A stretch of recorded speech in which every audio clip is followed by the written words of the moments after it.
Hello बच्चों, चलिए प्रश्न को देखते हैं। प्रश्न है हमारे पास, यदि ए कोटि 2 का व्युत्क्रमणीय अवयव है तो ए के व्युत्क्रमणीय अवयव के सारणिक का मान, जिसे हम डिटर्मिनेंट ए इनवर्स बराबर हमें ज्ञात करना है। प्रश्न के हमें 4 विकल्प दिए हैं ए बी सी डी, जिनमें से हमें एक सही विकल्प का चयन करना है। डीईटी डिटर्मिनेंट ए इनवर्स का अर्थ है ए इनवर्स अर्थात ए के व्युत्क्रमणीय अवयव के सारणिक का मान हमें ज्ञात करना है। चलिए सर्वप्रथम हम प्रश्न के लिए मुख्य अवधारणा लिखते हैं। मुख्य अवधारणा मुख्य अवधारणा में हम, यदि कोई अवयव ए है वह व्युत्क्रमणीय अवयव है, तो उसका हमारे पास एक गुणधर्म होता है कि अवयव क्या उसके व्युत्क्रमणीय अवयव के साथ गुणनफल का मान हमारे पास इकाई अवयव प्राप्त होता है। तो यदि हम किसी अवयव का उसके व्युत्क्रमणीय अवयव के साथ गुणन कर दें तो हमारे पास इकाई अवयव प्राप्त होता है।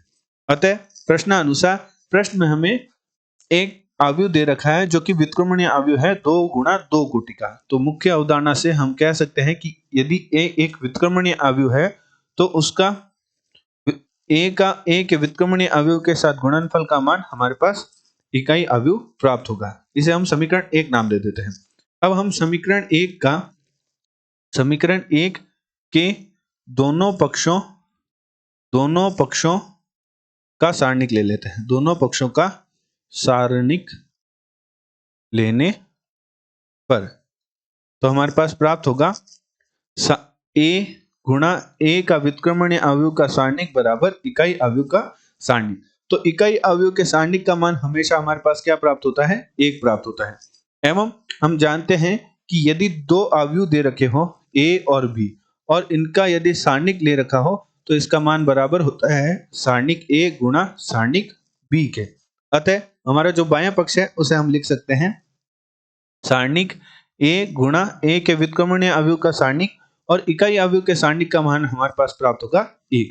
तो यदि हम लिखें कि ए के व्युत्क्रमणीय अवयव के सारणिक का मान हमारे पास बराबर में प्राप्त हो जाएगा 1 बटा सारणिक ए। तो सारणिक ए को हम इस प्रकार भी लिख सकते हैं, डिटर्मिनेंट ए के व्युत्क्रमणीय अवयव का डिटर्मिनेंट बराबर 1 बटा डीईटी ए का। डीईटी या डिटर्मिनेंट ए हमारे पास सारणिक का ही मान देता है, अर्थात ए के सारणिक को हम इस प्रकार भी लिख सकते हैं कि यदि सारणिक ए लिखा हुआ हो या ए का सारणिक के मान को हम लिख सकते हैं डिटर्मिनेंट ए। तो हमारे पास प्रश्न में हमें ए के व्युत्क्रमणीय अवयव के सारणिक का मान ज्ञात करने को कहा था, जो कि हमारे पास प्राप्त हुआ 1 बटा डिटर्मिनेंट ए के। तो चलिए प्रश्न के विकल्प देखते हैं। तो दिए गए प्रश्न में जो हमारा बी विकल्प है वह हमारा प्रश्न का सही उत्तर है। आशा करते हैं आपको प्रश्न का समझ आया होगा। धन्यवाद।